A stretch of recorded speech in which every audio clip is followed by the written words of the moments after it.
and welcome to this live where Rachel G and I will begin a journey on the topic of boundaries. This is a very broad and complex topic where one could speak for hours and hours talking about it. So in order to fully dissect it. That's why we decided, I can see that Rachel wants to get in. Let me tell you that we decided to break it up into several parts to give us all a chance to talk about it with the depth that it deserves. Let me see, I get Rachel G. And sorry for the delay. And so in the meantime, oh yes, she's over here. Hi Rachel, how are you? I'm fine, thank you, Letitia. And you? Good. I was just trying to explain very shortly why we decide to talk about the topic of boundaries in several chapters. And we decided to divide it in several chapters. And would you like to add anything else about the choice of this topic? Well, I mean, personal boundaries have always been this hot topic, right? And there's certainly an important aspect of self-care. And for many of my clients, this is actually an area that they struggle with. And we've seen a great deal of emphasis on boundaries since the pandemic. So learning to be clear with your boundaries is super important, not only for your emotional health, but it's also critical in creating healthy relationships. And I think it also really helps to increase your self-esteem and reduce stress and anxiety and depression. So yeah, it's important. So yeah, it is. It is important. So if we want to talk about, first of all, we want to define boundaries, right? So as you said, this is such a hot topic and everybody right now is talking about boundaries, and we have a lot of information through posts or podcasts or videos, and we get so many inputs to the point that it might be quite confusing about what boundaries are, how we have to set them in a healthy way, and when they are violated. So if I want to answer in a very simple way to this question, I would say that boundaries are whatever it feels okay for you or not. So it's that set of guidelines and rules and limits that you outline beyond which you don't want others to go and to which you respond in a certain way whenever they are crossed. yeah, Right? absolutely. Yeah, totally. I agree. It's really being clear about yourself, where basically you end and another begins. It's also clarifying, like you said, that what's okay with you and what's not okay with you, and it actually helps to teach other people how it is that you want to be treated. And really, boundaries do require balance. And what you usually find, there is a tendency to have either too strong or too weak boundaries, which then become problematic. And in most cases, this out of balance is really rooted in psychological attachments such as rejection, deprivation, and control attachments. So, yeah. Yeah.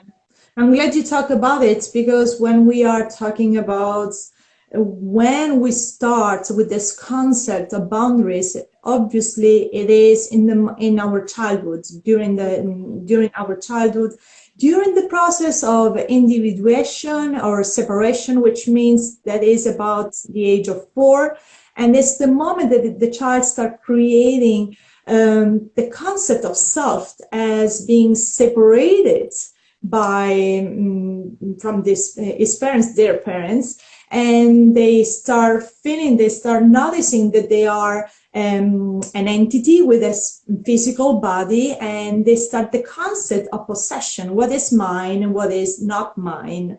So it's in this important phase of the development of the self, the parents play a very important role in what it will be later the settings of the boundaries. Yeah. Right? Yeah, and a good Yeah. example of that, actually, Letitia, is of this boundaries being formed is when a parent or a guardian is asking a child to share his or her toys with their siblings or with other children. but the child really just wants to continue to play uninterrupted. But as parents, we need to, you know, or I know that as a parent myself, that we've encountered children who hardly maybe want to share, and those that easily want to share with their toys. And it's actually really a delicate process, because you want to ensure that you're teaching not too much of one side or too less of another, whilst also basically taking into consideration the needs of your child. And for the child, it can become quite confusing. Say, for example, the child is being instructed to always share his or her games and toys with other children who come to visit them. And then when they go and get invited to another child's home, they're expected actually to just respect the toys of that child and not to touch them if that child doesn't wish it.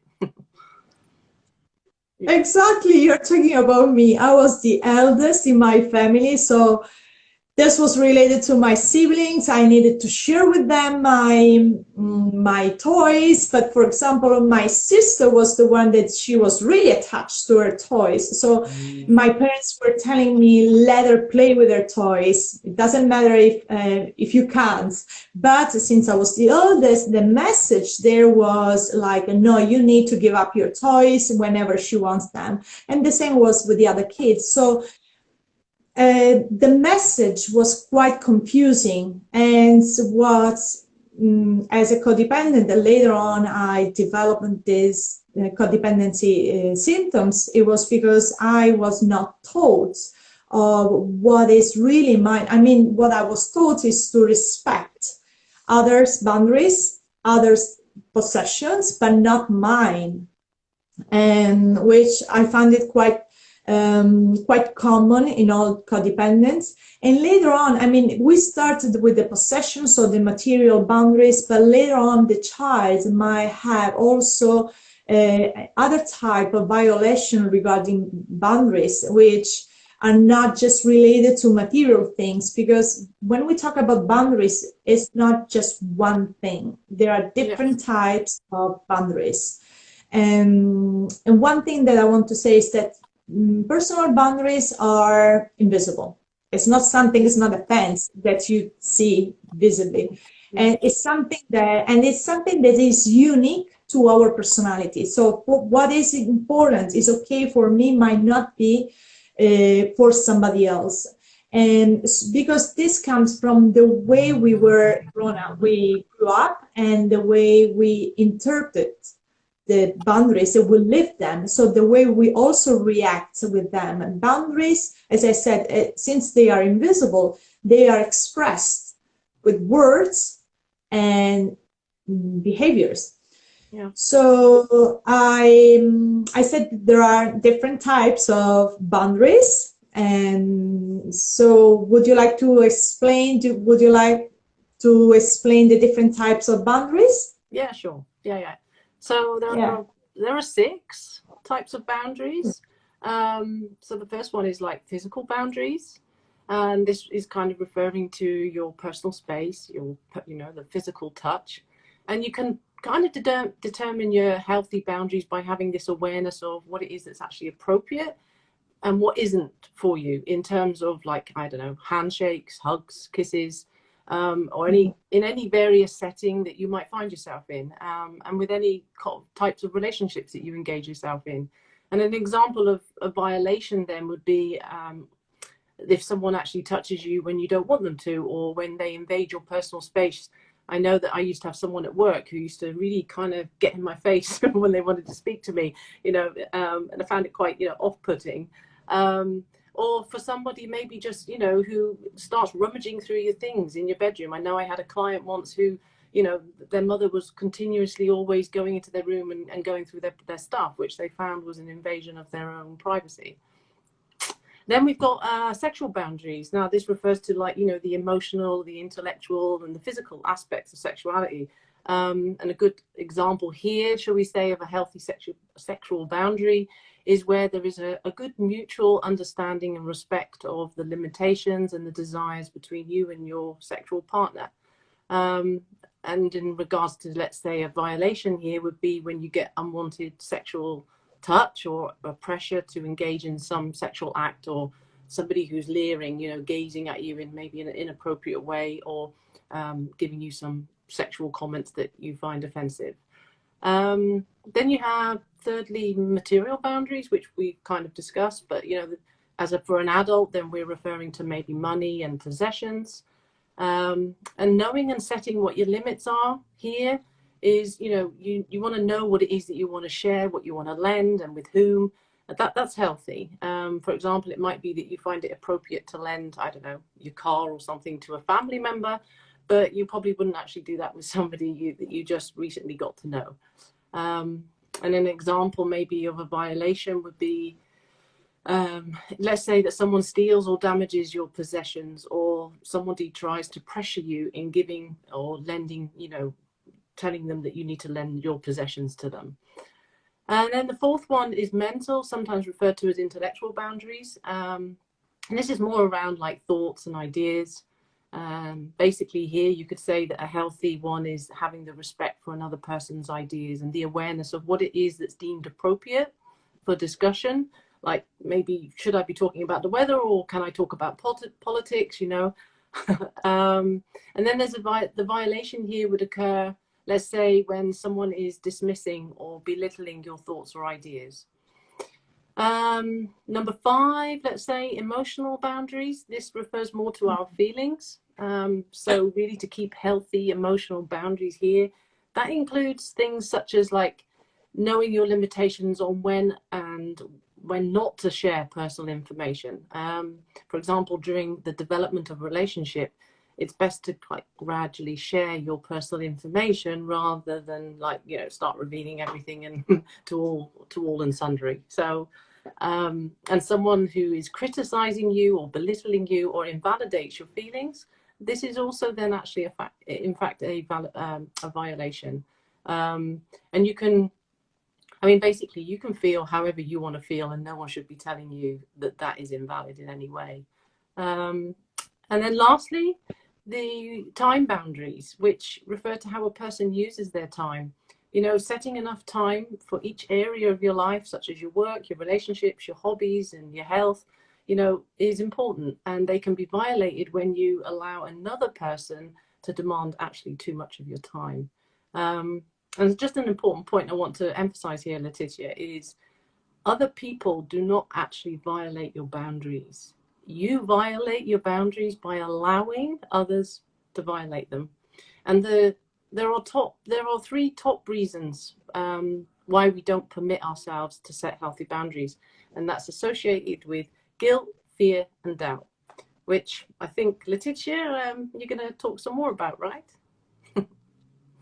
Yeah, I will talk about them. And I was listening to you when you were talking about the different types of boundaries, and I can relate to all of them, all the type of violation. And as you said, the others were not violating my boundaries, it was me violating my own boundaries, but just because I didn't know what boundaries were. Yeah. And especially in the last part of you were talking about the violation of the time boundaries.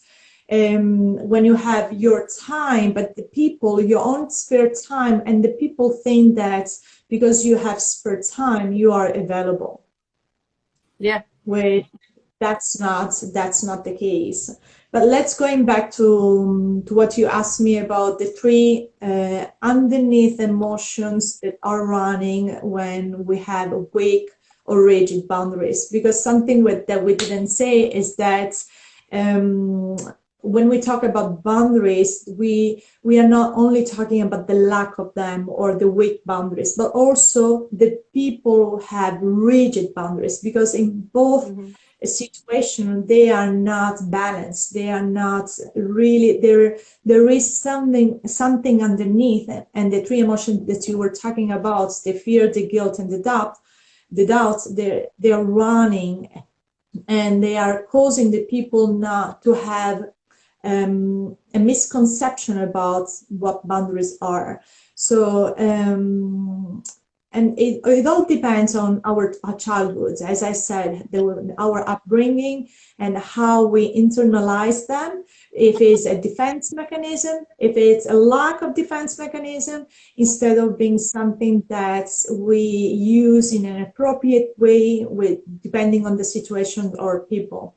So talking about the emotion of fear, I just I just want to say that fear appears in setting boundaries for the people who have weak boundaries or lack of boundaries, when they fear to be when they perceive that by setting those boundaries they will be judged, they will be isolated, they will be rejected, therefore abandoned.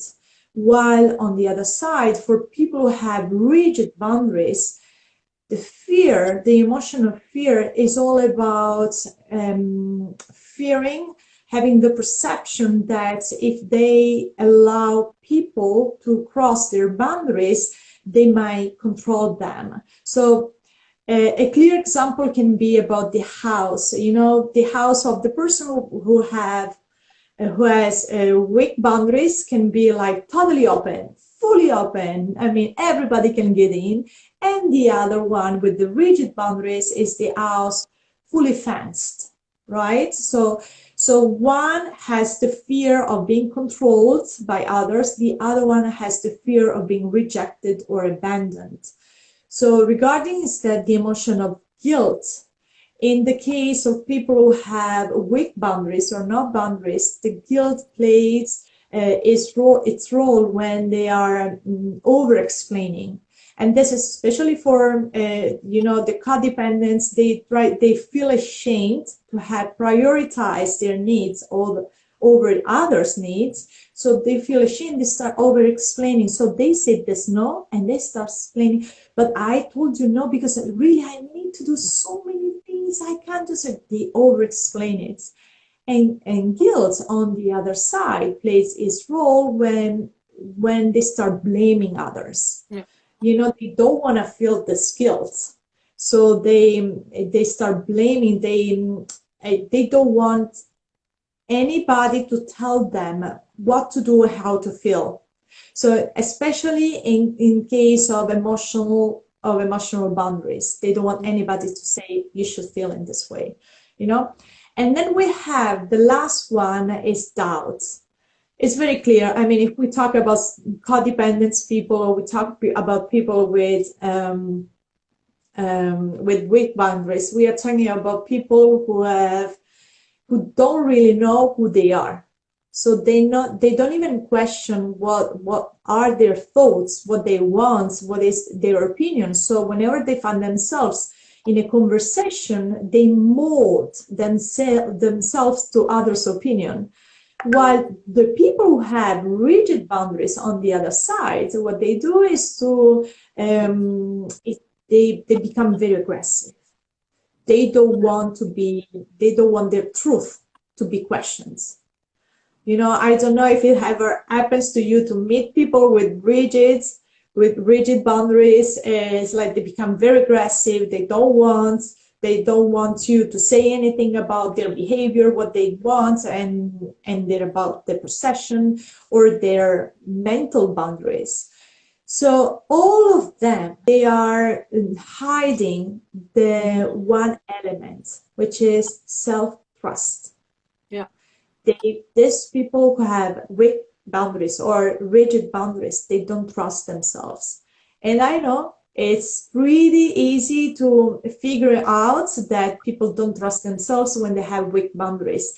And it's kind of difficult to believe that people with rigid boundaries, they don't trust themselves because they give this impression of being really confident about themselves. But if you think about it, people who are really confident, they can be assertive without repressing others. They can still set healthy boundaries without being this at the detriment of others. Because the mentality of the people who establish set healthy boundaries are more like a win-win. They want to be in a win-win situation. Yeah. I don't know if you ever find yourself in this type of situation. I was. I mean, boundaries for me was such a difficult thing to work on. Yeah, I mean, it's something growing up, certainly through my 20s and my 30s. I think I really didn't learn boundaries until I was into my 40s. Um, and it was exhausting, actually, not having boundaries. Looking back on it, I can see why I would behave in sometimes in the way that I was behaving, and it was purely just through continually feeling pulled and pushed from pillar to post.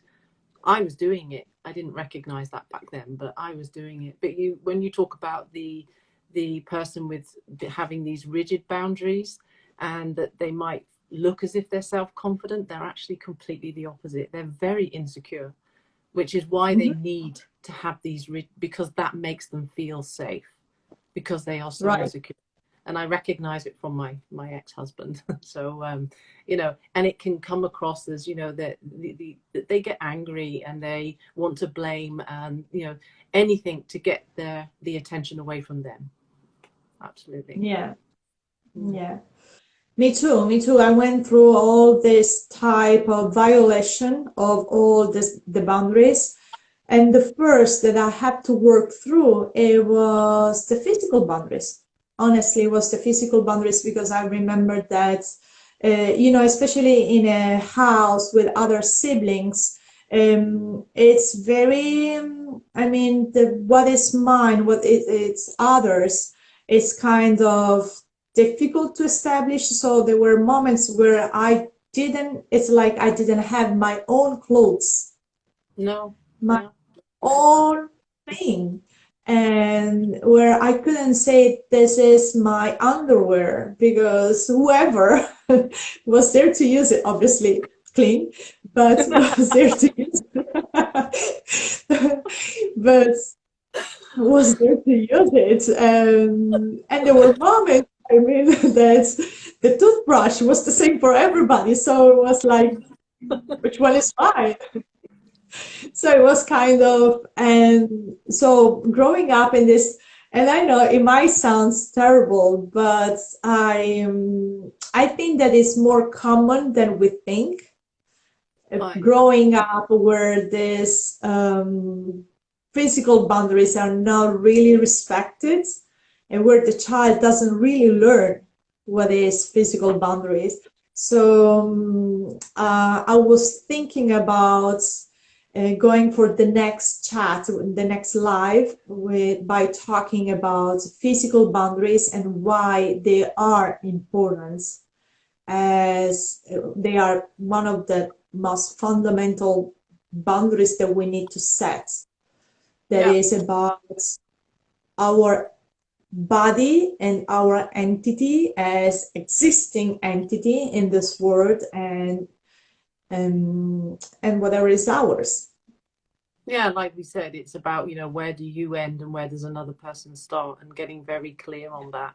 And if you're not clear on it, then, I mean, like I said, it can have you being pushed from pillar to post, and really um, not not being able to understand maybe what it is that you're doing to actually cause the problem yourself. If you're unclear, you and you don't understand what your boundaries are and what they look like, then you're going to always get into struggles in relationships, without a doubt. It's a hard Oh, for lesson to sure. learn, but once you learn it, um, it's one of the best self-care tools that you can apply. Absolutely. Yeah, Maybe for there is a sure. question or anything by anybody who is maybe on watching and maybe want to have a chatting conversation. In the meantime that we wait, I just want to say that I mean, boundaries are the foundation of good and healthy relationships, Yeah. for sure. No matter, I'm not talking about just romantic relationship, any type of relationship with your colleagues, with your siblings, with your family members, at work, friends, whoever. Um, so this one was just an introduction to this topic. And I was thinking about not only with the next chapter talking about physical boundaries, not only talking about, but also giving some tips, maybe some script, some way that we can handle to our client, to our audience about how they can be more assertive and establish healthy boundaries. What do you think? Yeah, I think that's great. Maybe also, depending on time and how much that will take up, is also to talk about maybe what the signs are of what unhealthy, if you've got unhealthy boundaries. Um, you Mm-hmm. know, some people might not understand what that is. Well, what does an unhealthy boundary look like? How is that showing up in my life today? So, you know, Yeah.